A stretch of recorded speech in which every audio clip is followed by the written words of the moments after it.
इतोकी एक इंट्रोवर्ट लड़का है और वो पढ़ाई लिखाई के साथ स्पोर्ट्स में भी काफ़ी अच्छा है। पर उसके दोस्त उसे बोलते हैं कि तुम्हें स्कूल के आखिरी दिनों में कुछ यादें बना लेनी चाहिए, हम लोग स्विमिंग के लिए जा रहे हैं, तो क्या तुम चलना चाहोगे। इतोकी पहले तो मान जाता है, पर उसके बाद इस लड़की को देखकर वह मना कर देता है। और जब इतोकी घर जा रहा होता है तो वही लड़की उसका पीछा करती है। इस लड़की का नाम कोसे है और इतोरी इससे बोलता है कि तुम्हारे इस तरह मेरा पीछा करना अच्छा नहीं है, अगर तुम चलना ही चाहती हो तो मेरे साथ चलो। इस पर कोसे रिप्लाई देती है कि तुम्हारी मोम ने कहा, इसलिए मैं तुम्हारे ध्यान रखती हूँ कि तुम सारे क्लासेस अटेंड कर रहे हो या नहीं, वरना मुझे कोई शौक नहीं है तुम्हारा पीछा करने का। अब अगले सीन में हमें इतोरी के अंकल को दिखाया जाता है, जिनका नाम है इतोरी सादा। और ये आंटी इनसे शिकायत कर रही है कि तुम्हारी सब्जियों में कीड़े लगे हुए हैं। और उस पर ये रिप्लाई देता है कि कीड़े भी सेहत के लिए अच्छे होते हैं, उन्हें भी कभी कभी खा लेना चाहिए। और यह सुनकर इनका मैनेजर गुस्सा हो जाता है और इसे एक चपाट मारता है और वो उसे अंदर लेकर आता है। और वो बोलता है कि तुम्हें कस्टमर से ऐसे बात नहीं करनी चाहिए। अब ये मोहतरमा बोलती है कि लगता है तुम थक गई हो, थोड़ा आराम कर लो, अब मैं सब कुछ संभालती हूँ। अब इतोरी जिम्नास्टिक क्लास आता है और उसके टीचर उससे बोलते हैं कि तुम जिम्नास्टिक में काफ़ी अच्छे हो और तुम चाहो तो इसमें बहुत आगे जा सकते हो और हो सकता है कि तुम इसमें अपना करियर भी बना लो। और यही बात सोचते हुए इतोरी अपने घर जा रहा होता है, लेकिन वह लेट हो जाता है, जिसकी वजह से वो शॉर्टकट लेने का फैसला करता है। पर इस दौरान इतोरी एक ट्रक से टकराने वाला होता है, लेकिन अपने स्किल की मदद से वो उस ट्रक से आसानी से बच जाता है। पर उस ट्रक के चारों टायर फट जाते हैं और ये सब करता हुआ ये लड़की इतोरी को देख लेती है। अब रात होने पर इतोरी के अंकल उसे लेने के लिए आ जाते हैं और घर पर ड्रॉप भी कर देते हैं। अब अगले दिन रोज की तरह इतोरी सुबह सुबह अपने स्कूल जा रहा होता है, लेकिन आज उसके शू बॉक्स में एक लेटर भी होता है और इतोरी पूरे टाइम उस लेटर के बारे में सोचता रहता है। और जब वह उस लेटर में लिखी जगह पर जाता है तो उसे पता चलता है कि वह तो एक सेकेंड ईयर की एक लड़की है और वह इतोरी को प्रपोज कर देती है। और वो बोलती है कि मैं तुम्हारी जिम्नास्टिक स्किल से काफ़ी ज़्यादा इम्प्रेस हो गई हूँ और मैं तुम्हें रोज़ देखती हूँ। और वह उसे कल डेट के लिए पूछती है और इधर इतोरी भी उसके प्रपोजल को एक्सेप्ट कर लेता है और वह अपने घर जाता है और वह अपने मोम को बोलता है कि मैं कल जिम्नास्टिक क्लास नहीं जा सकता, तो मैं उसे कल स्किप करूँगा। और इधर इसकी मोम को सारा माजरा समझ में आ जाता है और वह पूछती है कि क्या तुम उसे पहले से ही जानते हो। और इधर इतोरी बोलता है कि उसे उसके बारे में कुछ भी नहीं पता, बल्कि उसने उसे कल डेट पे बुलाया है। और इधर इतोरी की मोम उसे मना कर देती है और वह कहती है कि तुम्हें ऐसे शख्स के साथ कभी डेट पर नहीं जाना चाहिए जिसे तुम बिल्कुल भी नहीं जानते हो। और इधर इतोरी अपनी मोम की 1% भी नहीं सुनता और वो उस लड़के के साथ कल डेट पर चला जाता है। और वो लड़की उसे डेट के बहाने अपने घर लेकर चली जाती है और वो उसे मॉडर्न शो दिखाने लगती है। पर अपना संस्कारी बालक बोलता है कि अभी उसकी इतनी उम्र नहीं है और वह वहाँ से जाने लगता है। पर तभी उसे बेड के नीचे से आवाज़ आती है और वह बेड के नीचे देखता है तो उसे एक भूत दिखाई देता है और वह लड़की उसके ऊपर हमला कर देती है। और उस लड़की के घर से अचानक बहुत सारे रोबोट्स बाहर निकल आते हैं और तभी वहाँ पर कोजे आ जाती है और कोजे उन रोबोट्स और उस लड़की को बहुत बुरी तरीके से मारती है और इतोकी को बचा लेती है। और कुछ लोग इतोकी को अपनी कार में बिठाकर वहाँ से निकाल लेते हैं, पर उनकी कार पर हमला हो जाता है, जिसकी वजह से वो इतोकी को वहाँ से दूर जाने के लिए बोलते हैं। अब इतोकी वहाँ से दौड़ता रहता है और तभी उसे एक पुलिस वाला मिलता है और इतोकी उन्हें बताने लगता है कि अभी उसके साथ क्या क्या हुआ। और तभी वहाँ पर कुछ निंजा आ जाते हैं जो इतोकी के सामने उस पुलिस वाले का गला काट देते हैं। अब अगली बारी इतोकी की होती है, पर वो उसे मारने के बजाय उसे बांधकर जमीन पर पटक देते हैं। और तभी वहाँ पर इतोकी के अंकल यानी कि तोजी सादा वहाँ पर आ जाता है और वो इतना तेज होता है कि वो पलक झपकते ही इतोकी के पास आ जाता है और वो उन निंजास को बहुत बुरी तरीके से मारता है। अब इतोकी को होश आ जाता है और वो देखता है कि वो कोसे के साथ कार में बैठा हुआ होता है और तभी उसके अंकल कार का गेट खोलते हैं।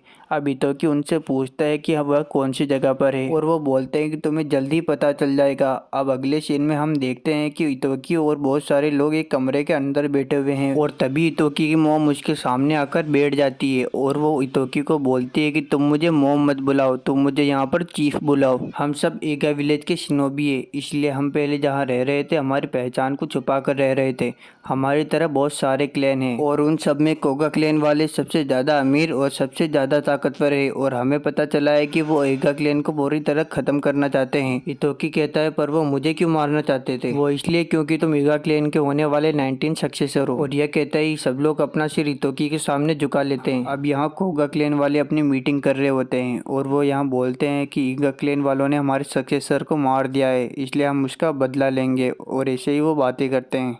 फिर से इतोकी को दिखाया जाता है जो बोलता है कि कोगा क्लैन वाले अगर इतने ही खतरनाक है तो हम पुलिस की मदद क्यों क्यों नहीं लेते। तो इसकी मोम बोलती है कि पुलिस एक निंजा का कुछ नहीं बिगाड़ सकती और इसलिए ये मामला हमें ही संभालना होगा। और इतना कहते ही इतोरी का अंकल उसे बाहर लेकर आ जाता है। इतोरी उनसे कहता है कि कल तो मैं एक आम स्टूडेंट था और आज देखो मेरी पूरी जिंदगी बदल गई है, मैं क्या करूं, मुझे कुछ समझ में नहीं आ रहा। तो उसका अंकल बोलता है कि मैं समझ सकता हूं कि तुम्हारे साथ क्या बीत रही है और तुम चाहो तो मैं तुम्हारी यहाँ से भागने में मदद भी कर सकता हूँ। इतोरी बोलता है कि आप भला ऐसा क्यों करेंगे, आप भी तो एक निंजा हैं, क्या आप मोम की बातों को नजरअंदाज करेंगे। तोजी सादा उससे बोलता है कि ऐसा करने के लिए तुम्हारी मोम ने ही मुझसे कहा था। जब तुम्हारे पिता एक्सीडेंट में मारे गए थे तो पूरे क्लैन को संभालने वाला कोई भी नहीं था, ये जिम्मा तुम्हारी मोम ने उठाया था। इसके साथ ही उनकी पूरी जिंदगी भी बदल गई थी। वो नहीं चाहती कि जो उनके साथ हुआ वो तुम्हारे साथ भी हो, इसलिए वो तुम्हें यहाँ से भागने का एक मौका देना चाहती है। तुम्हारे पास सिर्फ दो ऑप्शन है, या तो तुम यहाँ के सक्सेसर बन जाओ या तो यहाँ से भाग जाओ। इतोरी रोते हुए बोलता है मैं ऐसा कभी नहीं कर सकता, मैं अपनी मोम को छोड़कर कहीं नहीं जाऊंगा, मैं सक्सेसर बनने के लिए तैयार हूँ। और यहाँ दूसरी तरफ कोगा विलेज वाले ईगा विलेज के खिलाफ कोई बड़ी चाल चलने के बारे में प्लान बना रहे होते हैं। यहाँ ये सातोमी जिसने इतोकी को मारने की कोशिश की थी, इसे भी पता चल चुका था कि अब इतोकी भी ईगा वालों के साथ मिल चुका है। अब ये उसे मारने के लिए शपथ लेती है। यहाँ इतोकी की नींद भी खुल चुकी है और ये औरत इतोकी को गुड मॉर्निंग बोलती है और उसे एक टेबलेट के अंदर एक स्कूल दिखाती है जहाँ पर निंजा बनने की ट्रेनिंग दी जाती है। इस स्कूल में सभी विलेज के स्टूडेंट, चाहे वो कोगा हो, ईगा हो या कोई भी स्टूडेंट हो, सब इस स्कूल में पढ़ते हैं। इतोकी को भी इसमें एडमिशन लेने के लिए कहा जाता है, पर इसमें एडमिशन के लिए पहले एंट्रेंस एग्जाम को पार करना होता है। अब हमें इतोकी की मॉम को दिखाया जाता है जो अपनी शॉप में केक बेच रही होती है। तभी वहाँ पर कोगा विलेज का सेल्समैन आ जाता है और वो बोलता है कि तुम्हें अपनी शॉप की कीमत बढ़ानी पड़ेगी क्योंकि तुम जिस कंपनी के साथ काम कर रहे हो उसको कोगा वालों ने टेक ओवर कर लिया है, इसलिए अच्छा होगा कि तुम हमारी बात मान लो। अब अपने बिजनेस को चलाने के लिए ईगा वाले कोगा वालों के साथ हाथ मिला लेते हैं।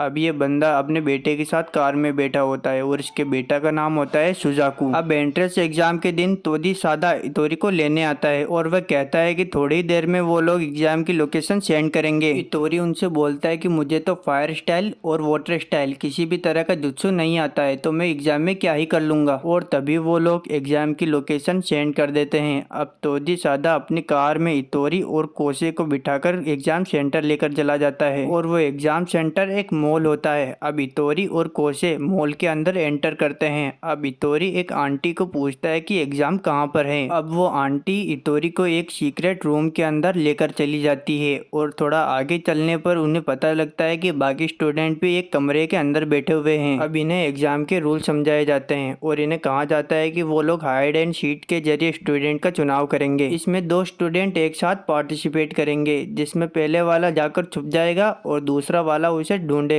अगर दोनों में से कोई भी ये गेम हार जाता है तो वो एलिमिनेट हो जाएगा, यानी कि हार जाएगा। अब पहले बारी कोसे की होती है, पर कोसे बड़े आराम से उस लड़के को पकड़ लेती है और वो पास हो जाती है। अब बारी होती है इतोकी की। इतोकी जिस लड़की के साथ एग्जाम खेलने वाला होता है उसे ऑल द बेस्ट बोलता है, पर उसे पता चलता है कि यह तो वही खतरनाक लड़की है जो उसे मारना चाहती थी। अब इतोकी उसे देखकर घबरा जाता है। अब एग्जाम स्टार्ट हो चुका है। अब वो लड़की पहले जाकर छुप जाती है। अब इतोरी उस लड़की को मॉल में ढूंढने लगता है, पर तभी एक आदमी इतोरी के ऊपर हमला करने वाला होता है। तभी तोजी सादा आकर उसे बचा लेता है। इसी तरह कोसे भी इतोरी की मदद करती है और वो उसे बताती है कि कोगा वाले एग्जाम में घुस चुके हैं और वो तुम्हें मारना चाहते हैं, तो तुम्हें ज्यादा चौकन्ना रहना पड़ेगा। अब यह कहकर कोसे एक निंजा का पीछा करते हुए बाथरूम में पहुंच जाती है जहाँ पर बहुत सारे निंजा उसे घेर लेते हैं। अब वो खतरनाक लड़की इतोरी के ऊपर हमला करने ही वाली होती है। तभी इतोरी आग को शांत करने वाली मशीन को चला देता है और वाटर सेंसर के पास थोड़ी सी आग भी लगा देता है, जिससे पानी चालू हो जाता है और उन सब निंजास के सूट खराब हो जाते हैं और उन सभी हमला करने वालों को पकड़ लिया जाता है। अब एग्जामिनर इतोरी को पूछता है कि क्या तुमने ये सब जानबूझ के किया। तो इतोरी बोलता है कि ये मुझे सही लगा इसलिए मैंने ऐसा किया। अब इसी के साथ एग्जाम भी खत्म हो चुका है और इनको लगता है कि इतोरी तो सपने में भी पास नहीं हो सकता।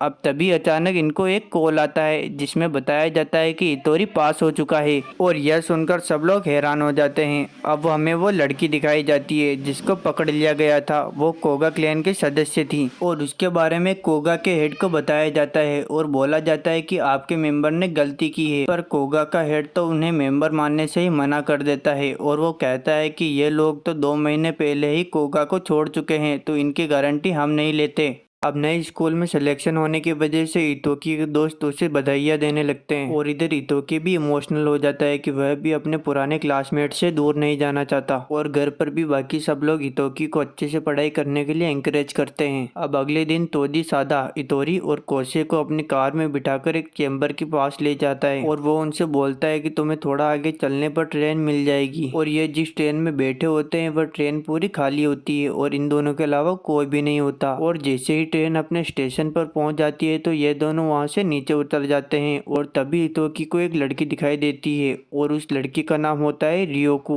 अब रियोकू और इतोकी आपस में बात करते हैं पर लगता है कोसे को ये सब अच्छा नहीं लगा। अब इतोकी स्कूल के अंदर एंटर करता है पर थोड़ा आगे चलते ही वह इस लड़कों के ग्रुप से टकरा जाता है और इनकी लड़ाई होने वाली होती है। तभी ये लड़की आकर इतोकी से बात करने लगती है और उसे साइड में लेकर चली जाती है और वो उसे बताती है कि ये सारे लड़के कोगा क्लैन से हैं और अगर तुमने इनसे लड़ाई की तो समझो तुम्हारी स्कूल लाइफ खत्म। और फिर वो अपना नाम किरी बताती है और इस टिप के लिए इतोकी उसे थैंक यू बोलता है और वो बताता है कि वो ईगा क्लैन से हैं। और ये लड़की बोलती है कि मुझे पता है कि कोगा और ईगा के बीच क्या चल रहा है। और आगे हमें पता चलता है कि किरे भी इतोकी की क्लास में ही है। अब इतोकी कोसे को भी उससे इंट्रोड्यूस करवाता है। अब लंच टाइम हो चुका है। अब इतोकी अपने लिए एक महंगा खाना ऑर्डर करने वाला होता है पर किरी इतोकी का हाथ रोककर सस्ते वाले खाने पर टिप करवा देती है और इन तीनों को ही सड़ा हुआ खाना मिलता है। पर किरी इन्हें बताती है कि ये बस दिखने में छोटा है, इसे खाने पर पेट भर जाएगा और ये मैंने इसलिए किया क्योंकि कोगा वाले बहुत अमीर हैं और वो महंगा खाना ही खाते हैं। अगर हमने उनके जैसा खाना खाया तो वो हमसे नाराज हो जाएंगे। और तभी कोगा के कुछ मेंबर इतोकी के पास आकर उससे लड़ने की कोशिश करते हैं और तभी किरी भी पतली गली से निकल जाती है पर ये लाल बाल वाला सभी कोगा मेंबर्स को रोक लेता है और लड़ाई खत्म हो जाती है। अब इतोकी और कोसे दोनों हॉस्टल जा रहे होते हैं तभी इन्हें एक बड़ी सी बिल्डिंग दिखती है और उन्हें पता चलता है कि ये एक हॉस्टल है जो कोगा वालों का है, जबकि इतोरी और कोसे का हॉस्टल तो कबाड़ खाने से भी गया बीता है। अब अगले दिन सभी स्टूडेंट का टेस्ट होता है जिसमें ये टीचर बताती है कि इन सबको उस बिल्डिंग पर जाकर उन अंकल के सभी डम्पलिंग्स खाने से पहले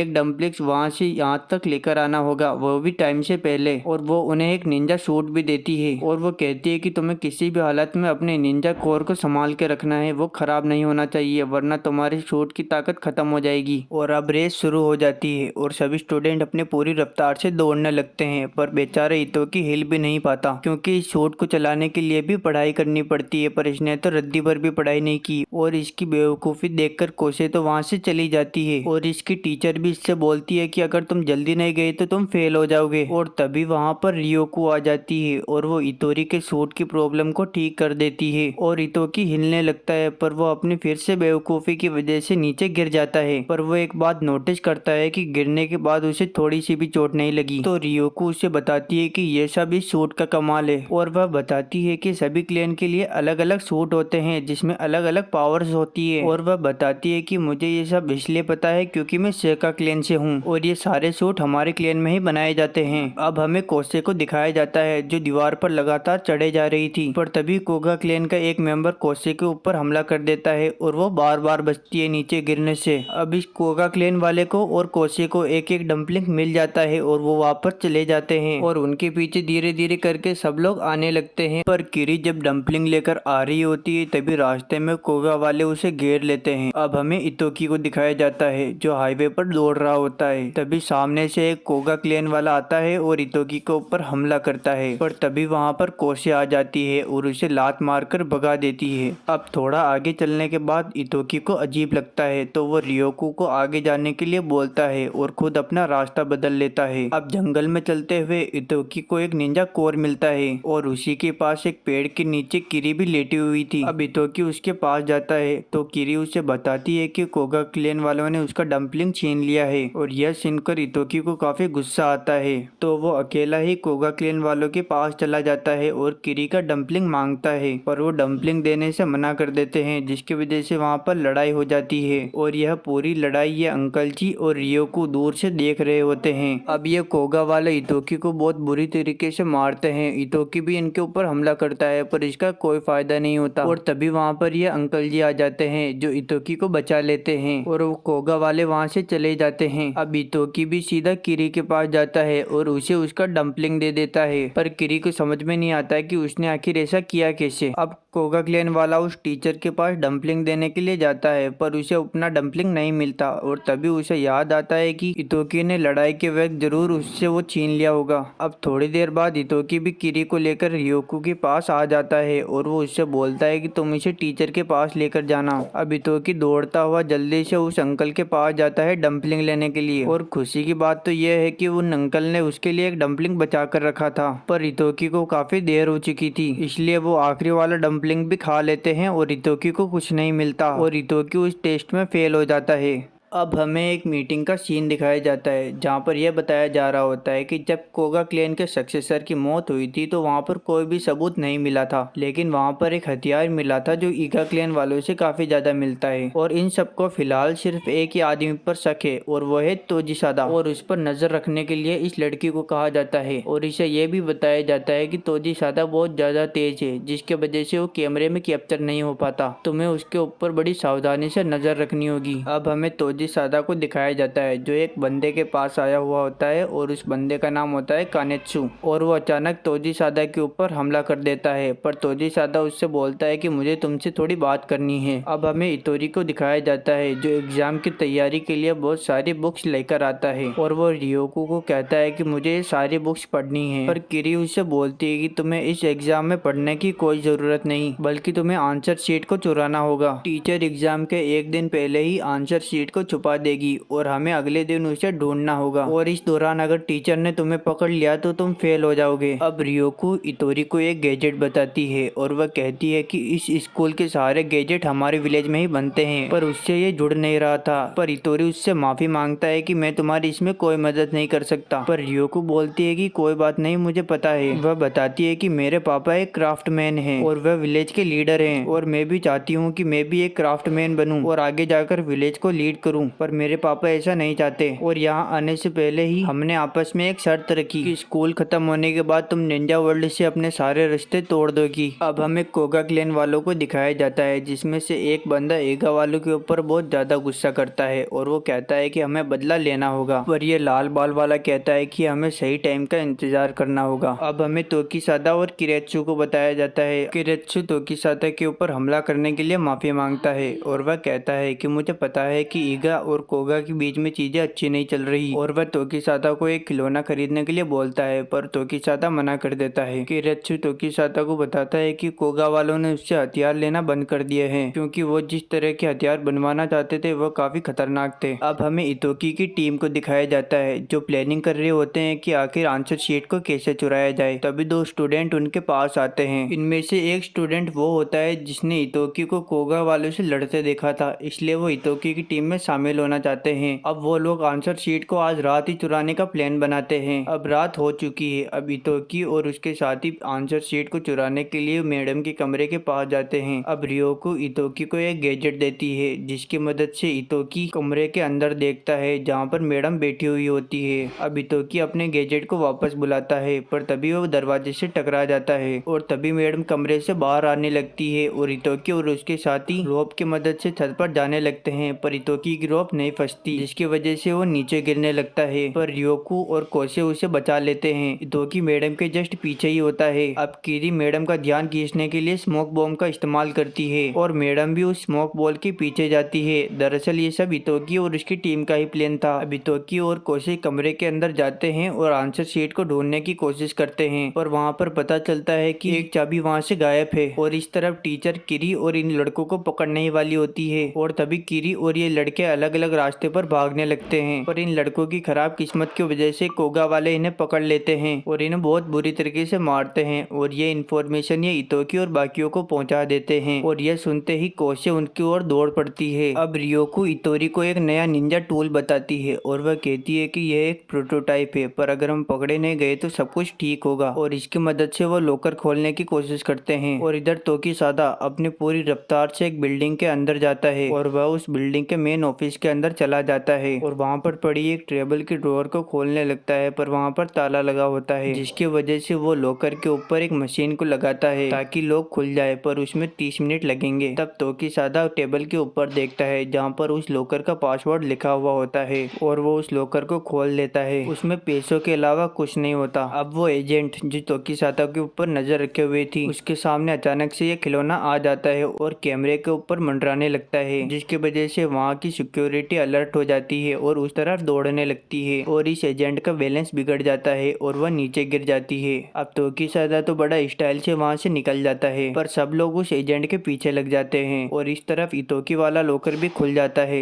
और इन्हें आंसर शीट भी मिल जाती है। इसलिए इतोकी सबको इन्फॉर्म कर देता है कि हमारा काम हो गया है और हमारा मिशन यहीं पर खत्म होता है। अब ये एजेंट अपने मेन हेड को तोकीसादा की सारी इन्फॉर्मेशन देती है। वो हेड कहता है कि क्या तुम अब भी तोकीसादा के ऊपर नजर रखने की कोशिश करोगी? तो वो एजेंट कहते हैं कि हाँ, क्यों नहीं। तो वो हेड कहता है कि कमाल है, तुमने तोकीसादा की ताकत देखने के बावजूद ऐसे फैसला किया। अब अगले दिन इतोकी का टेस्ट होता है और गड़बड़ ये हो जाती है कि जो पेपर इन्होंने चुराया था उनमें से एक भी क्वेश्चन उस पेपर से नहीं आया था। पर एग्जाम खत्म होने के बाद वो देखते हैं कि कोगा वाले तो काफी ज्यादा खुश हैं। तो इन्हें पता चल चुका था कि कोगा वालों ने जरूर कुछ गड़बड़ की है। अब इधर सब टेंशन में बैठे होते हैं, पर रियोको बोलती है कि भले ही क्वेश्चन वैसे नहीं आए थे, पर वो सारे क्वेश्चन मुझे आते थे क्योंकि मैं एक क्राफ्टमैन हूँ। और यह सुनकर सब हैरान हो जाते हैं। और इधर यह आदमी तोकीसादा को बताता है कि वो कोगा वाले आखिर किस तरह के हथियार चाहते थे और यह सारी बात तोकीसादा अपने मेन चीफ को बताता है और वह कहता है कि कोगा वाले जरूर उस सीक्रेट निंजा टूल के पीछे पड़े हुए हैं। और ये मोहतरमा पूछती है कि क्या ऐसा भी कोई टूल एग्जिस्ट करता है? तो इतोकी की मॉम कहती है कि हाँ, इसके बारे में सिर्फ सक्सेसर को पता होता है। अब इतोकी और बाकी सब सफाई कर रहे होते हैं, तभी कोसे इतोकी से कहती है कि हमारे भी जरूर कोई जासूस है, वरना कोगा वालों को कैसे पता चला कि हम वो पेपर चुराने वाले हैं।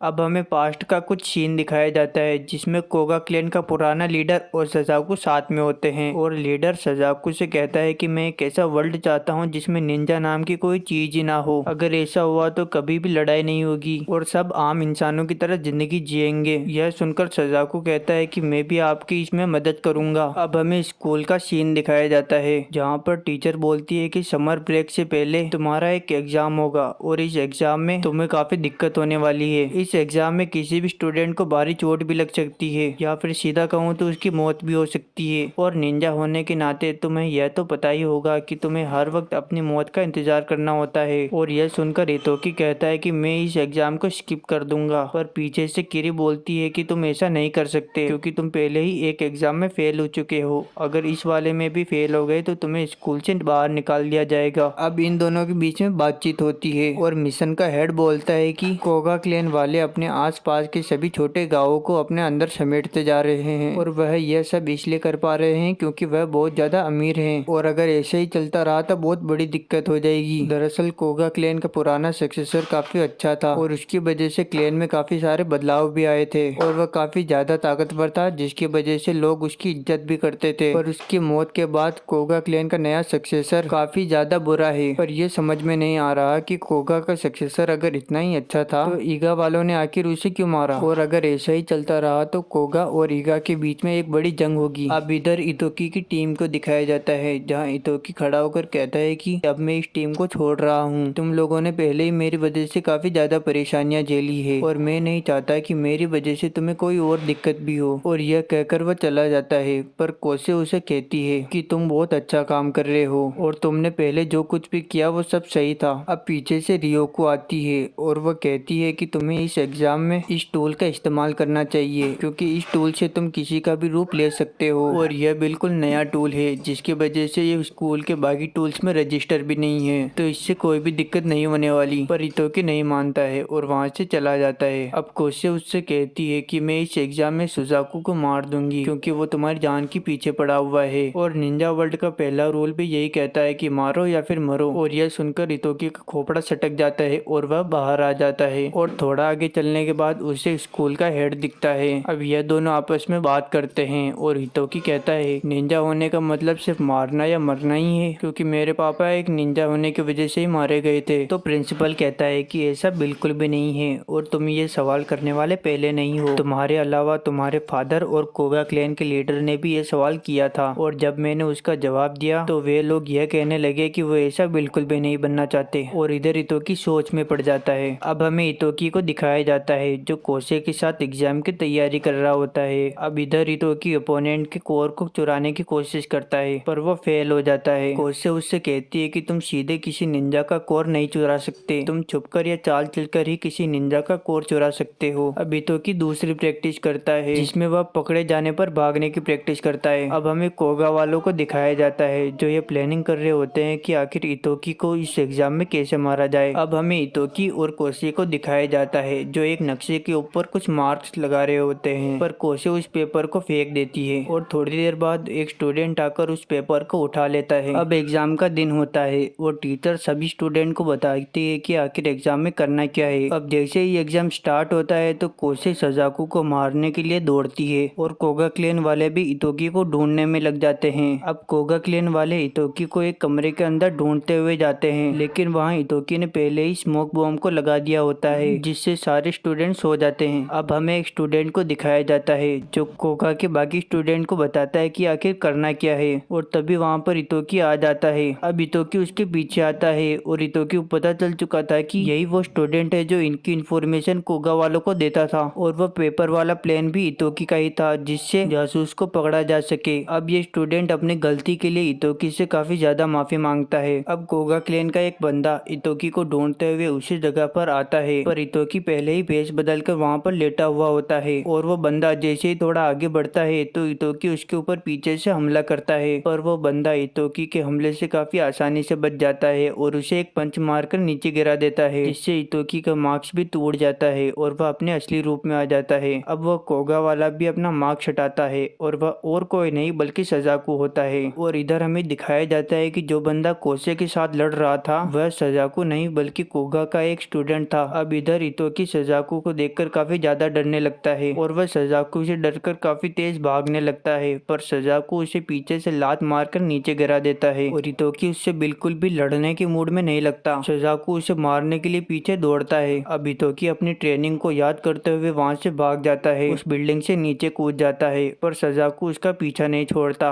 और सजाकू उससे कहता है कि तुम मान लो कि तुमने हमारे सक्सेसर को मारा है, पर हितोकी उसकी बातों पर ध्यान नहीं देता। अब थोड़ा दूर दौड़ने के बाद हितोकी सजाकू के ऊपर स्मोक बॉम्ब का इस्तेमाल करता है और उस धुएं के अंदर हितोकी सजाकू के ऊपर हमला कर देता है और उसके निंजा कोर को खराब कर देता है, जिससे उसका सूट खराब हो जाता है। और तभी एग्जाम खत्म होने का सायरन बज जाता है और हितोकी वहीं पर बेहोश होकर नीचे गिर जाता है।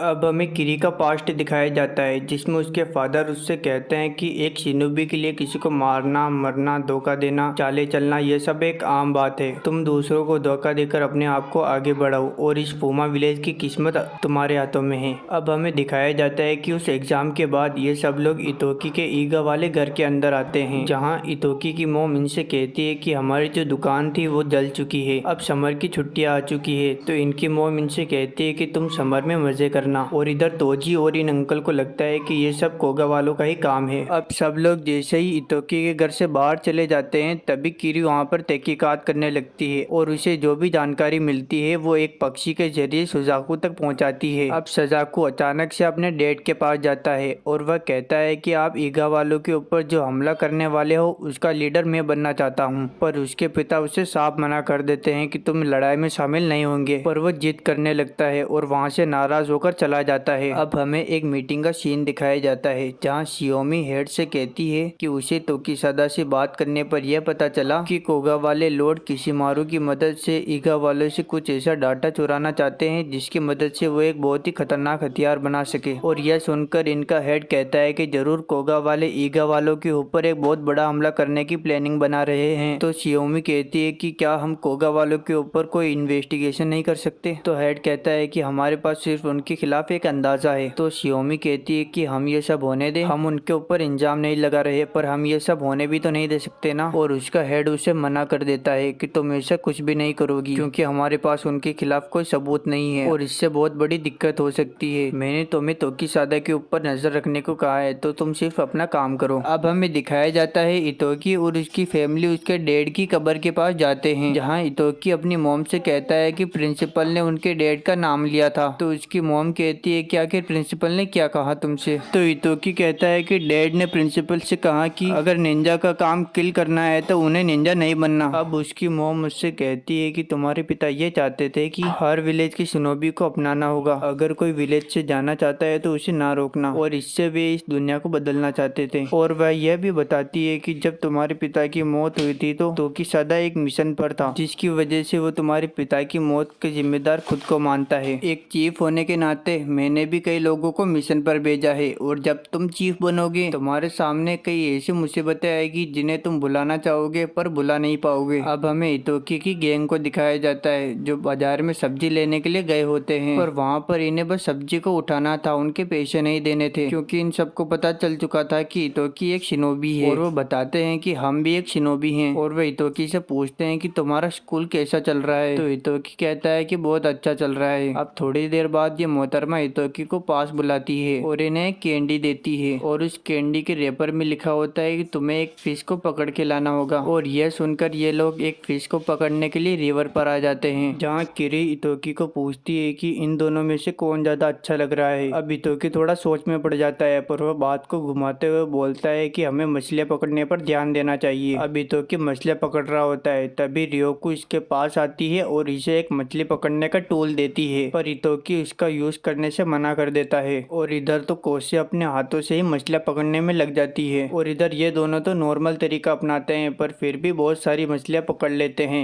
और यह देखकर इतोकी पूछता है तुमने ऐसा कैसे किया। तो रियोको कहती है कि मैं एक छोटी मछली को बड़ी मछलियों की तरफ फेंक देती हूँ जिससे बहुत सारी मछलियां उसे खाने के लिए दौड़ पड़ती है। मैं भी एक छोटी मछली की तरह ही महसूस करती हूँ क्योंकि मैं किसी निंजा विलेज से बिलोंग नहीं करती। मेरे पेरेंट्स एक फ्रीलांस निंजा है, जब काम होता है तभी उन्हें पूछा जाता है वरना कोई नहीं पूछता। तभी हमें किरी का फिर से पास्ट दिखाया जाता है जहाँ यह आदमी किरी को कहता है कि तुम कभी भी झूठ बोलना, धोखा देना ये सब बंद मत करना और इसी के जरिए तुम्हें फोमा विलेज का हेड बनना है। और तभी इतोकी कहता है कि मैं तुम्हें काफी दिनों से थैंक्स बोलना चाहता था, मैं एक निंजा नहीं बनना चाहता था पर तुम्हारी वजह से मैं एक निंजा बन रहा हूँ। और तुम एक मछली की तरह चारा बिल्कुल भी नहीं हो, तुम एक काइंड पर्सन हो जो दूसरों की मदद करती है। अब ये लोग सारी मछलियाँ लेकर इतोकी के घर पर आ जाते हैं। इतोकी इनसे पूछता है कि आप इतनी सारी मछलियों का क्या करेंगे। तो ये जवाब देते हैं कि आज के दिन हम सब लोग मिलकर गैदर करते हैं और यह सब पुराने सक्सेसर की याद में किया जाता है। तो इतोकी कहता है कि अच्छा इसलिए आप सब लोग इस दिन गायब रहते थे। अब इतोकी यहाँ पर मछलियाँ सेक रहा होता है तभी तोकीसादा पीछे से आकर एक मछली खा लेता है। तो इतोकी कहता है कि आप काम से भाग रहे हो। तो तोकीसादा कहता है बिल्कुल नहीं, मैं तो बस मछली में पॉइजन सेक कर रहा था। अब इतोकी बाकी सबको देखकर बोलता है कि ये सब लोग कितने मेहनती है। तो तोकीसादा कहता है कि तुम्हारी मॉम ने इन सबको एक करा है। और तभी तोकीसादा कुछ मछलियों को लेकर अपने साथ चला जाता है और उनमें से एक मछली उस जासूस को भी दे देता है। अब रात हो चुकी है और ये सब लोग मिलकर पार्टी कर रहे होते हैं और तोकीसादा को बहुत ज्यादा चढ़ जाती है और वह गाने गाने लगता है। अब कुछ लोग इतोकी के पास आते हैं और वह कहते हैं कि हम सब लोग तुम्हारी मॉम की वजह से काफी ज्यादा खुश हैं। जब तुम्हारे डैड की मौत हुई थी तो तोकीसादा बहुत ज्यादा गुस्से में था और उनमें से कुछ लोग कहते हैं कि यह बस एक एक्सीडेंट है पर तोकीसादा कहता है कि नहीं ये एक मर्डर है। और वो बाकी सबसे लड़ने के लिए तैयार हो जाता है और बाकी सबको लगा कि अगर ऐसा ही चलता रहा तो तोकीसादा पूरे विलेज को ही खत्म कर देगा। और तभी इतोकी की मॉम उठकर उसके पास आती है और वह तोकीसादा को एक थप्पड़ लगाती है और उसका चाकू भी पकड़ लेती है और वह कहती है कि मेरा पति इसलिए नहीं मरा कि यहाँ पर खून खराबा हो, वो तो बस विलेज की शांति चाहते थे। और इधर तोकीसादा भी काफी ज्यादा ज्यादा उदास हो जाता है। अब हमें प्रेजेंट का सीन दिखाया जाता है जहाँ इतोकी अपनी मॉम से अपने डेट के बारे में और बातें पूछने लगता है। तो यह बातें करने के लिए ये दोनों एक अलग रूम में चले जाते हैं और इधर किरी भी इन दोनों की बातें सुनने के लिए उनके पीछे जाने लगती है। और तभी यह बंदा किरी को रोक लेता है और उनसे पूछता है कि इतोकी बताता था कि उसकी दो बहुत खास फ्रेंड हैं और वो उनसे इतोकी और उसके स्कूल के बारे में और जानकारी पूछता है। और इधर खास फ्रेंड सुनकर किरी को कुछ महसूस होने लगता है।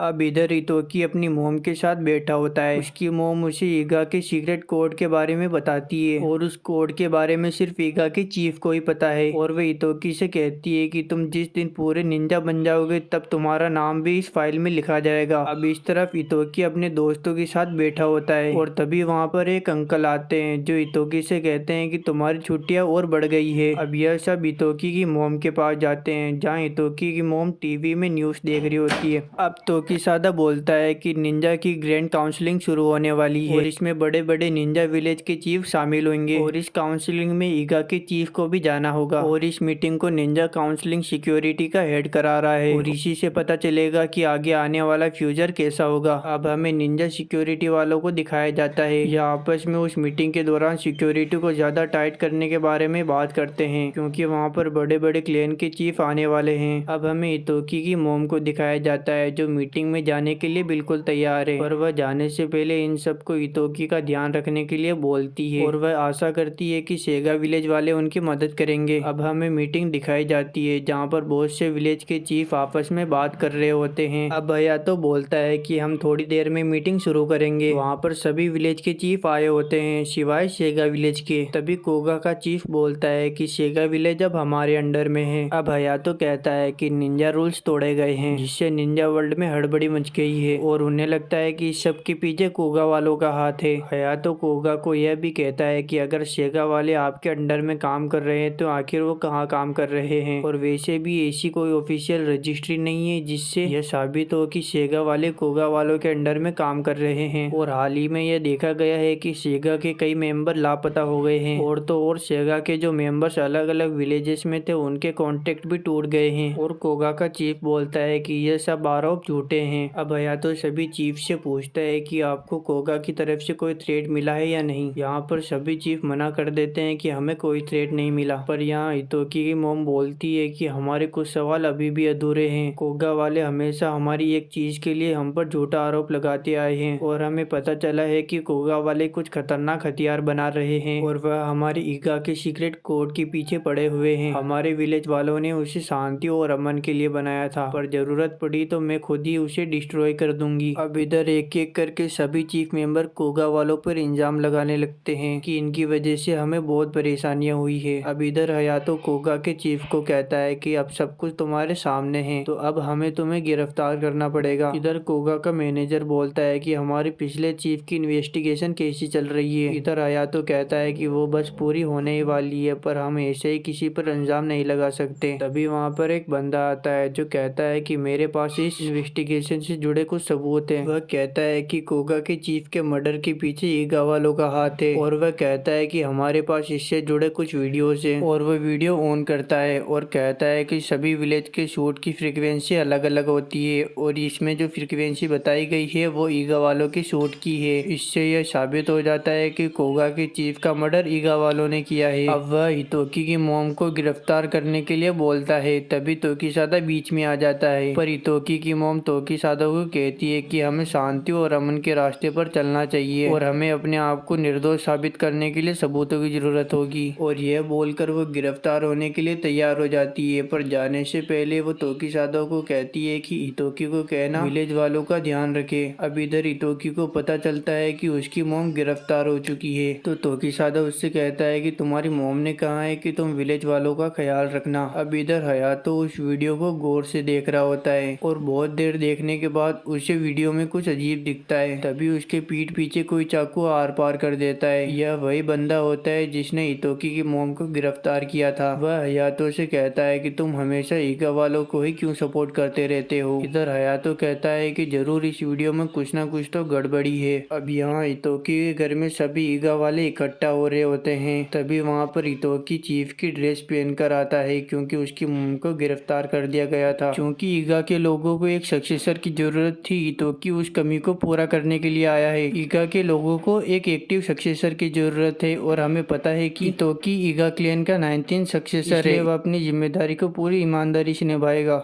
अब हमें कोगा के चीफ को दिखाया जाता है जो ये कह रहा होता है कि उसका जन्म एक कमजोर शरीर में हुआ है और कोगा का चीफ बनने के लिए उसे एक ताकतवर शरीर की जरूरत थी, इसलिए वो अपने शरीर को रीजनरेट करवाता था और इन सब का कोई फायदा नहीं हुआ। अब उसके छोटे भाई का जन्म हो चुका था जिसके साथ ऐसा नहीं था। वह बहुत ताकतवर था और आगे चलकर कोगा का चीफ बना जिसका नाम शिकामारू था, इसलिए ये सोचता है कि निंजा एकदम बेकार है। अब हमें प्रेजेंट का सीन दिखाया जाता है जहाँ पर सेकेंड डिवीजन का टीचर वहां पर आकर कोगा के चीफ को छुड़वा लेता है। अब ये लोग इतोकी की मॉम के पास आते हैं और उसे कहते हैं कि हमारे पास तुम्हारे लिए एक ऑफर है। पर यहाँ इतोकी की मॉम कहती है कि तुम चाहे जो भी कर लो, मैं तुम्हें ईगा के सीक्रेट कोड के बारे में बिल्कुल नहीं बताऊंगी। पर ये बंदा बोलता है कि एक बार फिर से सोच लो, कल तुम्हें एग्जीक्यूट किया जाएगा। पर यहाँ इतोकी की मॉम साफ मना कर देती है। पर वो बंदा कहता है तुम्हारे पास जो आखिरी मौका था उसे भी तुमने गवा दिया। अब हमें सिक्योरिटी वालों को दिखाया जाता है जहाँ पर ये बोलता है कि फर्स्ट डिवीजन का सिक्योरिटी चीफ नहीं मिल रहा है, इसलिए उनकी जगह मैं ले रहा हूँ। और यह सुनकर यह सब बहुत टेंशन में आ जाते हैं और ये कहते हैं कि आखिर फर्स्ट डिवीजन के चीफ गए कहाँ पर है, हमें उन्हें ढूंढना होगा। इधर ये बंदा बोलता है कि हमारी जो इन्वेस्टिगेशन चल रही थी वो सही साबित हुई और ईगा के चीफ ने ये कबूल कर लिया है कि उन्होंने ही कोगा के चीफ को मारा है। और यह कहकर वो साओमी को फर्स्ट डिवीजन का कैप्टन बना देता है। इधर साओमी अपने ग्रुप के साथ मीटिंग करती है और वह कहती है कि मुझे लगता है कि फर्स्ट डिवीजन के कैप्टन के गायब होने के पीछे हमारे सेकंड डिवीजन के कैप्टन का हाथ है। और उनमें से एक बंदा बोलता है कि आखिर उन्होंने तुम्हें ही कैप्टन क्यों बनाया। तो साओमी कहती है कि उन्हें पता है कि मैं कोई भी काम ठीक से नहीं कर सकती और जब सबका ध्यान मेरी गलतियों के ऊपर होगा तो वो सेकंड डिवीजन का कैप्टन और अपना काम आसानी से कर लेगा और मुझे लगता है कि वो कोगा वालों के साथ मिला हुआ है। तो साओमी कहती है कि हमें इसका पता लगाना होगा। इधर तोकीसादा को पता चलता है कि इतोकी की मॉम को एग्जीक्यूट किया जाने वाला है, तो वह जल्दी से इतोकी के पास जाकर उसे बोलता है कि हमें अर्जेंट मीटिंग बुलानी होगी। अब मीटिंग शुरू हो जाती है और वहाँ पर एक बंदा बोलता है कि हमें अपने चीफ को बचाना होगा। तभी दूसरा बंदा बोलता है कि ऐसे तो बहुत गड़बड़ हो जाएगी और अगर हमने ऐसा किया तो हो सकता है कि एक बड़ी वॉर शुरू हो जाए। तो यहाँ तोकीसादा बोलता है कि एक काम करो, तुम मुझे अपने विलेज से निकाल दो जिससे मैं चीफ को बचा लूंगा और विलेज वालों को कोई दिक्कत भी नहीं होगी। जहाँ इतोकी काफी गहरी सोच में पड़ जाता है और वो इसके बारे में काफी सोचता है। तभी कोसे अपने जगह से उठकर इतोकी के गले पर चाकू रख देती है और वह कहती है कि तोकीसादा के साथ तुम मुझे भी निकाल दो जिससे मैं चीफ को बचा लूंगी। चीफ ही मेरे लिए सब कुछ है। अब इधर कोसे को काफी ज्यादा गुस्सा आ रहा होता है। तभी सभी विलेज वाले उसे शांत करते हैं। अब इतोकी बोलता है कि चलो एक काम करते हैं, हम सब निंजा सूट पहनकर अपने चीफ को बचाएंगे। हमने कोई भी गलती नहीं की है तो हमारी चीफ को आखिर पनिश क्यों किया जा रहा है, हमें उन्हें बचाना होगा। और इनकी ये सारी बातें किरी सुन लेती है और जाकर कोगा वालों को बता देती है। अब इधर कोगा का चीफ अपने हेड क्वार्टर में आ चुका होता है और वह इन दोनों से कहता है कि हमें सीनियर डिवीजन मीटिंग शुरू करनी होगी। इसका मतलब ये ईगा वालों के ऊपर हमला करने वाले हैं। तभी वहाँ पर सजाकू आ जाता है और वह कहता है कि ईगा के सबसे ताकतवर मेंबर कल उनके चीफ को छुड़ाने के लिए निकलने वाले हैं और यह विलेज के ऊपर हमला करने का सबसे अच्छा मौका है क्योंकि वहाँ पर उनके सबसे ताकतवर मेंबर नहीं है और मैं चाहता हूँ कि इस मिशन को मैं लीड करूँ। पर यहाँ पर सजाकू के डैड उसे मना कर देते हैं। वह कहते हैं कि तुम अभी बच्चे हो, पर सजाकू उनसे कहता है कि मैं बड़ा हो गया हूँ, मैं बच्चा नहीं रहा। और यह सुनकर कोगा का चीफ भी काफी खुश होता है और उसे टीम को लीड करने की इजाजत दे देता है। अब यहाँ पर मीटिंग शुरू हो जाती है और यह कहता है कि हमें जल्द ही ईगा वालों के ऊपर हमला करना चाहिए। पर इस मीटिंग में कुछ मेंबर इससे असहमत होते हैं। वह कहते हैं कि हमें इका वालों को दूसरे विलेजर्स की तरह नहीं समझना चाहिए और हमें उनके ऊपर हमला नहीं करना चाहिए, और वैसे भी अगर हम उनके ऊपर हमला करेंगे तो नुकसान तो हमें भी होगा। तभी ये बोलता है कि हमें आज नहीं तो कल इका वालों के ऊपर हमला करना ही होगा, आखिर हमें अपने चीफ का बदला भी तो लेना है। पर इधर सजाको का डैड नहीं मानता है, वह कहता है कि हमें इका वालों के ऊपर हमला नहीं करना चाहिए, और यह सुनकर कोगा के चीफ को गुस्सा आ जाता है और वो उसके ऊपर गोली चला देता है। अब हमें इतोकी के पुराने दोस्तों को दिखाया जाता है जो ये बात कर रहे होते हैं कि आखिर इतोकी कैसा होगा, शायद उसे टोक्यो में कोई मिल गया होगा। तभी अनाउंसमेंट होती है कि एक फैक्ट्री में आग लग चुकी है और सभी को जल्द से जल्द अपने अपने घर चले जाना चाहिए। अब इधर हम देखते हैं कि इतोकी भी फोन में न्यूज देख रहा होता है। तभी वहाँ पर एक अंकल आते हैं, वह इतोकी को कहता है कि एक बैड न्यूज है, लगता है कोगा वाले हमारे ऊपर हमला करने वाले हैं। और जब भी कोई निंजा हमला करता है तो वह रात में ही हमला करता है और वह हमेशा सामने से ही आता है। अब इधर कोगा वालों को दिखाया जाता है जो ईगा के ऊपर पूरा हमला करने के लिए तैयार हैं। इधर ईगा वाले भी कोगा का सामना करने के लिए पूरी तरह से तैयार हैं। अब हम देखते हैं कि इधर ये अंकल बोल रहे होते हैं कि मुझे लगा नहीं था कि मैं इसका इस्तेमाल कभी कर पाऊंगा, और ये बोलकर ये मिसाइल को फायर कर देते हैं जो सीधे कोगा वालों की गाड़ियों के ऊपर जाकर फटती है। अब हम देखते हैं कि उस आग के अंदर से कुछ रोबोट उन अंकल के ऊपर हमला करते हैं, पर इधर अंकल अपने विलेज को बचाने के लिए अपने आप को सेक्रीफाइस कर देते हैं। और इधर हम देखते हैं कि कोसे और तोकिसादा अपना बेस बदलकर एक जगह के अंदर घुसने की कोशिश करते हैं, पर तभी वहाँ पर एक गार्ड आ जाता है जो ये कहता है कि आखिर तुम लोग कौन हो। तो ये कहते हैं कि हमारा अंदर कॉन्सर्ट है तो हमें जाने दो, पर ये कहता है कि ये रिस्ट्रिक्शन एरिया है, तुम यहाँ से चले जाओ। और ये बोलकर कोसे उसे 2-4 चमाट लगाती है और बेहोश कर देती है। उस बिल्डिंग में घुस जाते हैं और सभी को मार मुरा कर अपनी चीफ तक पहुंच जाते हैं और उन्हें लेकर फरार हो जाते हैं। पर तभी बिल्डिंग के एंट्रेंस पर यह चालू आदमी खड़ा होता है और ये कहता है कि तुम लोग अब नहीं बच सकते।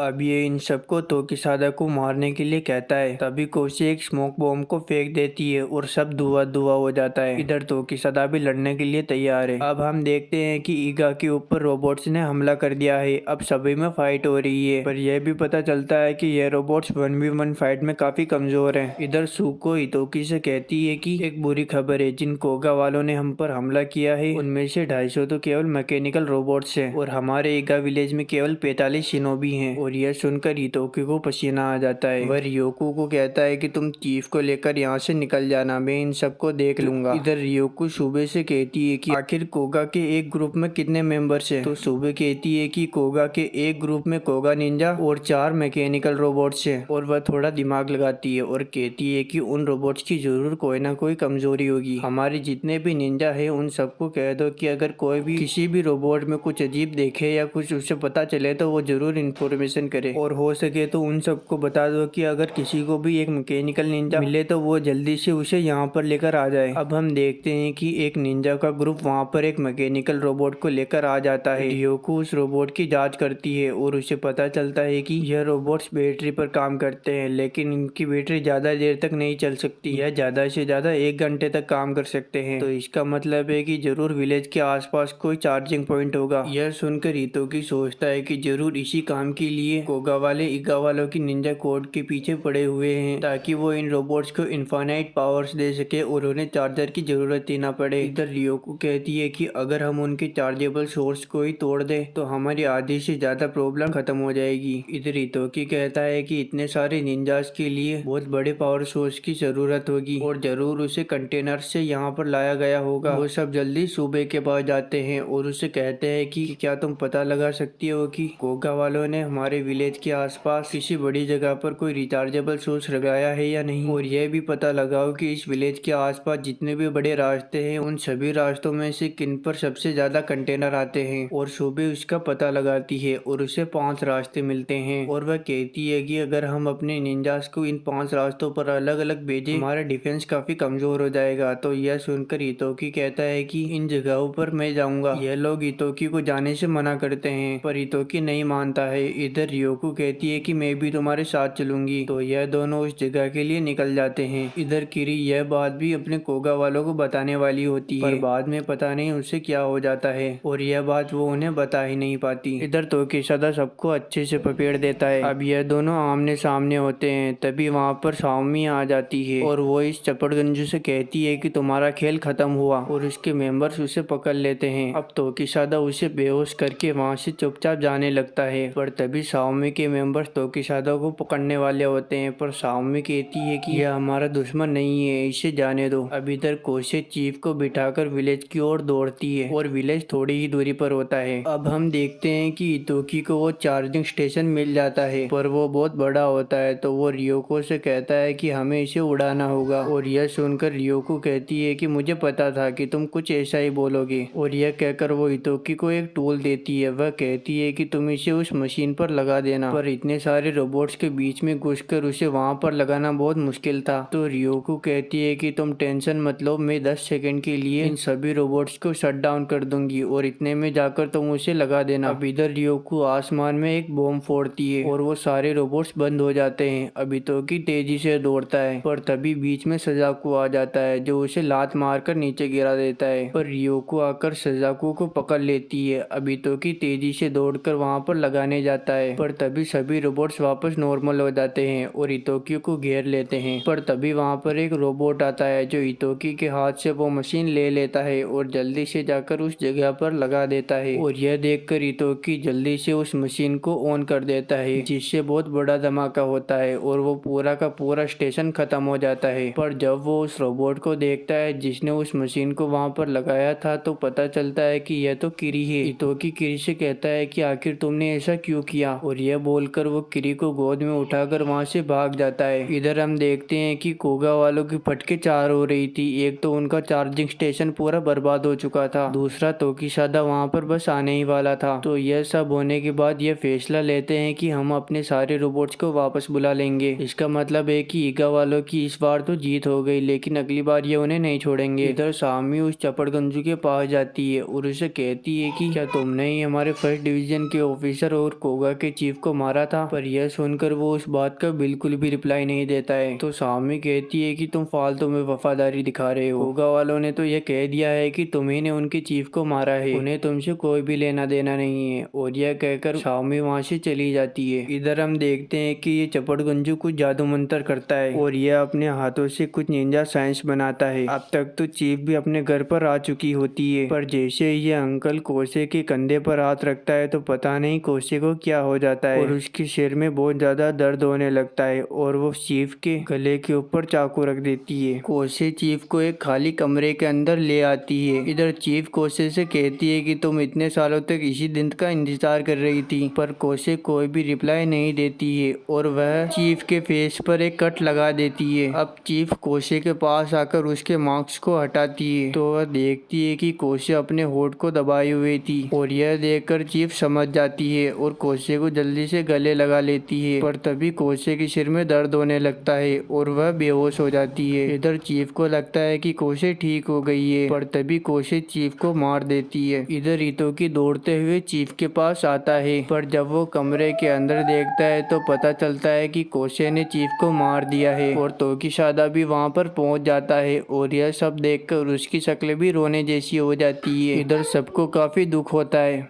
अब हम देखते हैं कि इधर कोगा वाले मीटिंग कर रहे होते हैं, जहाँ पर ये कोगा का मैनेजर बोलता है कि हमने अब तक सभी विलेजेस को अपने अंडर में ले लिया है और जो नहीं माने उन्हें हमने खत्म भी कर दिया और हम ईगा वालों के ऊपर जल्द ही वापस हमला करेंगे। और यह कहकर इनकी मीटिंग खत्म हो जाती है। इधर हम देखते हैं कि सजाकू एक स्टेशन पर बैठा हुआ होता है, तभी उसके पीछे एक अनजान आदमी होता है। वह उससे कहता है कि तुम्हें कोगा में वापस नहीं जाना चाहिए। तो सजाकू कहता है कि आखिर मेरे डैड को किसने मारा। तो यह आदमी कहता है कि तुम्हारे डैड को कोगा के हेड ने मारा है और तुम्हारे लिए अच्छा होगा कि तुम वहाँ पर वापस न जाओ, क्योंकि अगर तुम वापस वहाँ पर गए तो वो तुम्हें भी मार देंगे। इधर हम देखते हैं कि इतोकी काफी उदास होता है, तो सुबह उससे कहती है कि तुम्हें हिम्मत नहीं हारनी चाहिए, क्योंकि अब हमारे चीफ नहीं रहे हैं तो तुम्हें ही हमारा चीफ बनना होगा। अब हमें इतोकी का फ्लैशबैक दिखाया जाता है, जहाँ पर डॉक्टर इतोकी की मोम को बचाने की पूरी कोशिश करते हैं, पर वह कहते हैं कि हम अब कुछ नहीं कर सकते, इनकी मौत हो चुकी है। और यह सुनकर इतोकी कहता है कि आप ऐसा नहीं कर सकते, आप हिम्मत नहीं हार सकते, आपको कुछ ना कुछ करना ही होगा। अब हम वापस प्रेजेंट में आते हैं, जहाँ पर सुबह कहती है कि आपको अपने आप को संभालना होगा और पूरे विलेज वासियों का ध्यान रखना होगा। और कोशी अभी टोकीसादा के कब्जे में है, उसे भी आपको सजा देनी होगी। अब हम देखते हैं कि इतोकी ईगा विलेज का ऑफिशियल चीफ बन चुका है। अब इनकी मीटिंग शुरू होती है और ये कहता है कि कुगा वाले बहुत ज्यादा ताकतवर हो गए हैं, वो किसी भी नियम को नहीं मानते और सब नियमों को तोड़ रहे हैं। उन्होंने कई विलेजर्स को अपने कब्जे में भी ले लिया है और वो हमारे ऊपर हमला करने की फिराक में है, हमें उनसे बचने के लिए कुछ करना होगा। अब इधर इतोकी काफी दुखी होता है, तो वह कहता है कि क्या हम इन सब बातों को मेरी मोम के फेयरवेल तक नहीं रोक सकते। अब इधर हम देखते हैं कि इतोकी अपने दोस्तों के साथ बैठा होता है, तो वहाँ पर रियोको कहती है कि मैं अपने पिता के पास अस्पताल जा रही हूँ, मेरे पिता थोड़े बीमार है तो मुझे उन्हें देखने जाना होगा। इधर किरी भी बोलती है कि मुझे भी अपने विलेज जाना होगा और तुम अपना ख्याल रखना। अब हम देखते हैं कि तोकीसादा एक किनारे पर बैठा हुआ होता है, तभी वहाँ पर सामी आती है और वह उससे कहती है कि कोगा वाले बहुत ज्यादा ताकतवर हो गए हैं और उन्हें हराने के लिए तोकीसादा की मदद की जरूरत है ताकि वो इस सभी सिचुएशन को संभाल सके। और वह कहती है कि सेकेंड डिवीजन का चीफ जेल में जा चुका है। शियोमी तोकीसादा को एक रजिस्टर देती है, वह कहती है कि इसमें जो लड़की है आखिर उसका ईगा वालों के साथ कैसा रिश्ता है। और तोकीसादा जब देखता है तो उस रजिस्टर में कोशी की फोटो होती है। अब हम देखते हैं कि रियोको और किरी अपने अपने विलेज जा रही होती है, तभी रियोको इतोकी को कहती है कि मुझे नहीं लगता है कि कोशी ने तुम्हारी मोम का मर्डर किया होगा। इधर इतोकी उससे कहता है कि मुझे भी यही लगता है, कोशी ऐसा नहीं कर सकती। अब हम देखते हैं कि तोकीसादा और इतोकी कोशी के पास आते हैं। कोशी रस्सियों से बंधी हुई होती है, तो इतोकी कहता है कि आखिर इसे रस्सियों से क्यों बांधा हुआ है। तो तोकीसादा कहता है कि अगर ऐसा मैं नहीं करता तो ये अपने आप को मार देती। इतोकी कोशी से पूछता है कि आखिर तुमने ऐसा क्यों किया, तो कोशी कहती है कि मुझे कुछ भी याद नहीं है, बस मुझे इतना याद है कि मैं तुम्हारी मोम को यहाँ पर लेकर आई थी और तब अचानक से मेरे सिर में दर्द हुआ और मैं बेहोश हो गई और जब मेरी आंखें खुली तो मेरे सामने डेड पड़ी हुई थी। इधर तोकीसादा कहता है कि जरूर कोगा वालों ने तुम्हारे ब्रेन में चिप फिट की होगी। इधर इतोकी कहता है कि कैसी चिप, तो तोकीसादा कहता है कि कोगा वाले बहुत पहले से ही इसी चिप बनाने में लगे हुए थे जिससे लोगों को कंट्रोल किया जा सके। और जिस लड़की ने इतोकी के ऊपर हमला किया था उसके ब्रेन में भी ऐसी ही चिप फिट हुई थी। तो यह पूछते हैं कि आखिर कोशे के ब्रेन में वो चिप आई कहाँ से। तोकीसादा कहता है कि कोगा वाले अपने बच्चों में ये चिप फिट करते हैं और इसके बाद वो उन्हें अलग अलग विलेजेस में बेच देते हैं। तो वह कहती है कि तुम्हें यह सब पहले से ही पता था तो तुमने मुझे मारा क्यों नहीं। इधर तोकीसादा कहता है कि मुझे तुम्हारी चिप के बारे में भी अभी पता चला था। और तोकीसादा कहता है कि मुझे यह तो पता था कि तुम कोगा के चीफ की बेटी हो, पर यह नहीं पता था कि तुम्हारे ब्रेन में चिप फिट की हुई थी। वह बताता है कि जब तुम हमें मिली थी तो मैंने चीफ को बोला था वह तुम्हें वापस छोड़ के आ जाए, पर उन्होंने मना कर दिया। उन्होंने कहा कि तुम्हें याद है ना कि हमारे पिछले चीफ ने हमसे क्या कहा था, ईगा वाले हर इंसान का ईगा में आने के लिए स्वागत करते हैं और जाने वाले को कभी नहीं रोकते। वह अपनी मर्जी से आते हैं और अपनी मर्जी से जाते हैं। और यह कहकर वो उस बच्ची को एडॉप्ट कर लेती है और उसका नाम कोसे रखती है। इधर इतोकी कहता है कि इसका मतलब इसमें तुम्हारी कोई भी गलती नहीं है, इसलिए तुम्हें दुखी होने की कोई जरूरत नहीं। और यह कहकर वो कोसे को गले लगा लेता है। अब हमें कोगा के चीफ को दिखाया जाता है जो किसी से बात कर रहा होता है। वह आदमी कोगा के चीफ को बताता है कि ईगा का चीफ अब नहीं रहा, मैंने ईगा की एक लड़की को कंट्रोल करके उसे मरवा दिया था। इधर कोगा का चीफ कहता है कि तुमने बहुत अच्छा काम किया और इसी तरह मुझे आगे की इन्फॉर्मेशन देते रहो। पर वो आदमी कहता है ठीक है, पर मेरा इनाम कहाँ पर है। चीफ कहता है कि तुम्हें वो तब मिलेगा जब मैं ईगा वालों के ऊपर पूरी तरह कब्जा कर लूंगा।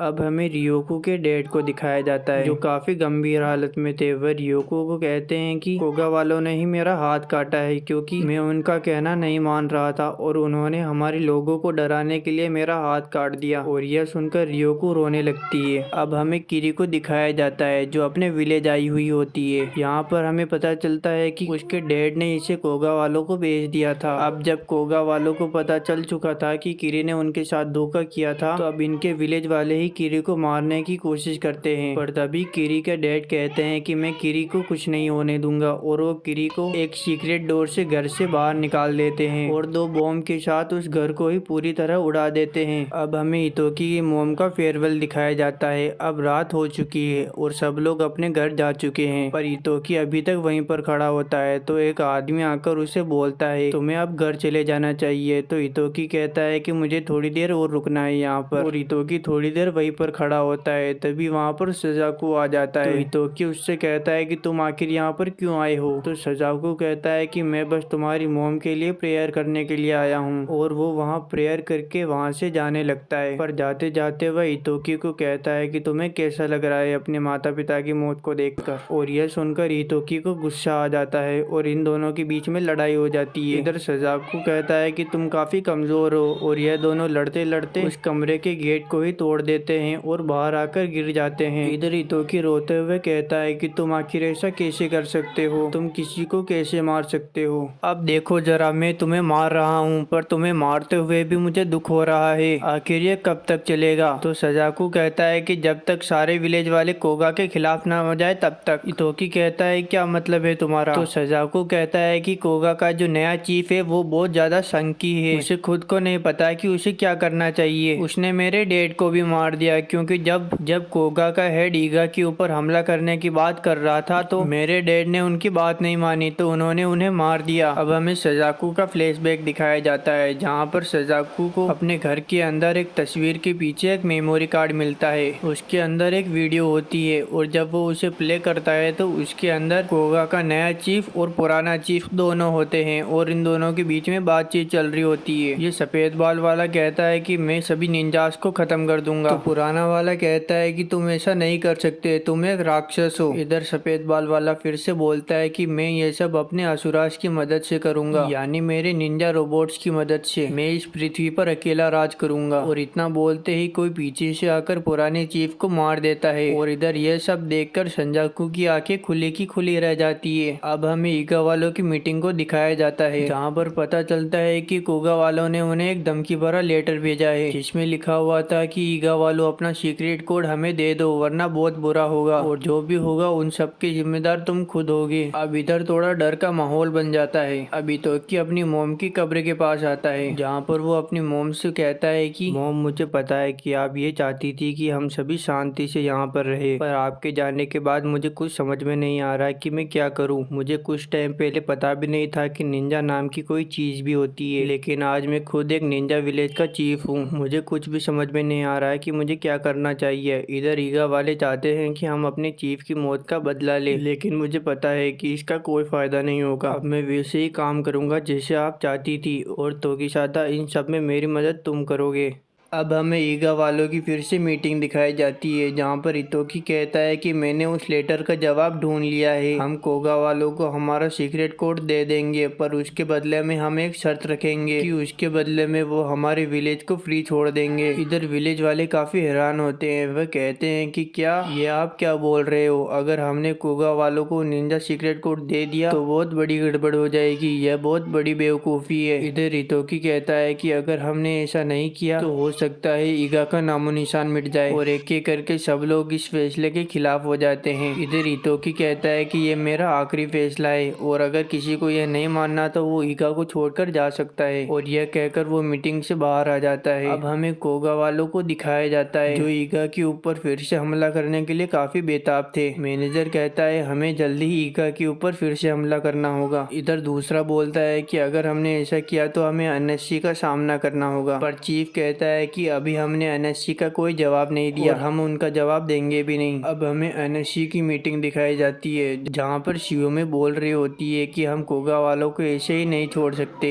इधर ये कहता है कि ऐसा मैं नहीं बोल रहा, ईगा वालों ने ही हमसे ऐसा करने के लिए कहा है, वो लोग पीस चाहते हैं। इधर शियोमी कहती है कि पर उन्होंने रूल्स तोड़े हैं और ये बहुत बुरा है। इधर ये कहता है कि हम इसमें कुछ नहीं कर सकते, हमारा काम बस यहाँ पर पीस बनाए रखना है। अब इधर हमें दिखाया जाता है कि शियोमी हितोकी से मिलने आई होती है। शियोमी उससे कहती है कि कोगा वालों ने अभी तक कोई भी रिप्लाई नहीं दिया है। तो हितोकी कहता है कि क्या तुम हम दोनों की मीटिंग करा सकती हो। तो शियोमी कहती है कि फिलहाल तो वो हम ही से बात नहीं कर रहे। हितोकी कहता है कि तुम्हारा यहाँ आने के लिए शुक्रिया। अब शियोमी वहाँ से जाने लगती है, तो तोकीसादा कहता है कि मुझे तुमसे थोड़ी बात करनी है। अब हमें किरिको दिखाया जाता है, जो रियोकू के घर आई हुई होती है। वह देखती है कि रियोकू का घर पूरी तरह जल चुका है, है, पर पास ही में एक लाइट जल रही होती है। तो किरी वहाँ से अंदर जाती है तो वह देखती है कि रियोको काम कर रही है। तो रियोको कहती है कि मुझे ये काम करना ही होगा और टूल्स बनाते रहने होंगे, क्योंकि मैं भी एक निंजा टूल की तरह ही हूँ। और यह कहकर वो रोने लगती है। तो अब पीछे से किरी बोलती है कि तुम्हारी कोई भी गलती नहीं है। तुम्हें पता है कि इका वालों को अब तक कौन धोखा दे रहा था? वो मैं थी जो कोगा वालों को तुम्हारी हर बात बताती थी। मेरी वजह से ही इतोकी की मोम की जान गई है। मुझे हमेशा से ही मेरे पिता ने झूठ बोलना सिखाया था, लेकिन वो अब इस दुनिया में नहीं रहे। और ये सुनकर रियोको कहती है कि इसमें तुम्हारी कोई भी गलती नहीं है, तुम एक अच्छी लड़की हो। और यह बोलकर वो दोनों आपस में गले मिलकर रोने लगते हैं। अब इधर हमें कोगा के चीफ को दिखाया जाता है, जिसको सजाकू का कॉल आया हुआ होता है। सजाकू उससे कहता है कि मेरे पास तुम्हारी वीडियो है और मुझे पता है कि कोगा के चीफ को किसने मारा है। इधर कोगा का चीफ बोलता है कि तुमने ये बात किस किस को बताई? तो सजाकू कहता है कि मैंने ये बात अब तक किसी को नहीं बताई है और मैं अपने डैड की तरह नहीं हूँ, मैं इका वालों को पूरी तरह खत्म करना चाहता हूँ। तो कोगा का चीफ बोलता है कि मैं एक बंदे को भेज देता हूँ और तुम उसे मेमोरी कार्ड दे देना। अब हम देखते हैं कि कोगा वाले सजाकू के घर में घुस चुके हैं, पर वहाँ पर सजाकू गायब होता है। अब कोगा का मेंबर चीफ को फोन लगाकर कहता है कि सजाकू तो यहाँ पर नहीं है, लगता है वो भाग गया। तो चीफ कहता है कि तुम कैसे भी कर उसे ढूंढो और मार दो। इधर हम देखते हैं कि सजाकू ने सबकी बैंड बजा दी है और वही है जो उस बंदे को डराकर चीफ को ऐसा बोलने के लिए कहा था। अब वो उस बंदे को पूछता है कि आखिर कोगा वाले ईका के ऊपर कब हमला करेंगे, और वह बताता है कि हम ईका के ऊपर कल रात को 10 बजे हमला करेंगे। अब दूसरी तरफ हम देखते हैं कि ईका विलेज वाले ही इतोकी को पकड़ने की प्लानिंग कर रहे होते हैं। वह कहते हैं कि अभी तोकीसादा भी विलेज में नहीं है, तो हम चीफ को आसानी से पकड़ सकते हैं और उनसे वो निंजा कोड छीन लेंगे। और ये सब आपस में मिलकर एक अच्छा सा प्लान बनाते हैं और इतोकी के घर को चारों ओर से घेर लेते हैं। वह अंकल कहते हैं कि मैं अंदर जा रहा हूँ, लेकिन कोई भी 10 मिनट से पहले अंदर मत आना। अब अंकल जैसे ही अंदर आते हैं तो वहाँ पर सुबह आ जाती है। अंकल कहते हैं कि मैंने बोला था ना कि 10 मिनट से पहले अंदर मत आना। इधर अंकल को पता चल जाता है कि लगता है सुबह ही वही है जो ईगा वालों को धोखा दे रही थी। यहाँ पर ये अंकल सुबह से कहते हैं कि आखिर तुमने ऐसा क्यों किया? तो सुबह कहती है कि तुम आखिर ईगा का साथ क्यों दे रही हो? ईगा वाले बहुत गरीब बकवास हैं और इन्होंने मेरे पति को भी मार दिया, ये बहुत कमजोर है। अब सभी लोग कमरे के अंदर आ जाते हैं और सुबह को पकड़ लेते हैं। इधर अंकल को कुछ लेटर्स मिलते हैं जहाँ पर इतोकी ने लिखा था कि मुझे माफ करना, मैंने ये सब जासूस को पकड़ने के लिए किया था। अब हमें तोकीसादा और इतोकी को दिखाया जाता है जो आपस में बात कर रहे होते हैं। इतोकी कहता है कि मुझे सजाकू से बात करने के बाद ये तो पता चल चुका है कि कोगा वाले न तो हमसे कोई रेवेंज चाहते हैं और न ही उन्हें हमारी सीक्रेट कोड में दिलचस्पी है, बल्कि वह तो ये चाहते हैं